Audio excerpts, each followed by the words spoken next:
Kita sa CCTV ang isang babaeng nag-deliver ng isang tray ng itlog sa tindahan ng puto sa Barangay Nalsian, Calasiao, Pangasinan. Maya-maya pa, makikita naman ang pagdating ng isang lalaking nakabisikleta sa tindahan.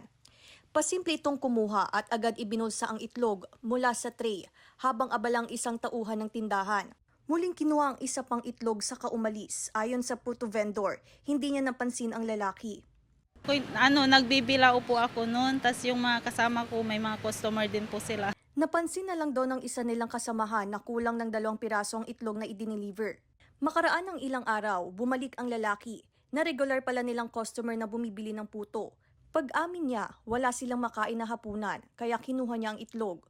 Humingi siya ng pasensya at nangakong babayaran na lang ang kinuhang itlog. Bumalik daw po ata kahapon, tas sinabi nung isang kasama namin, tas nagsusorry daw po siya.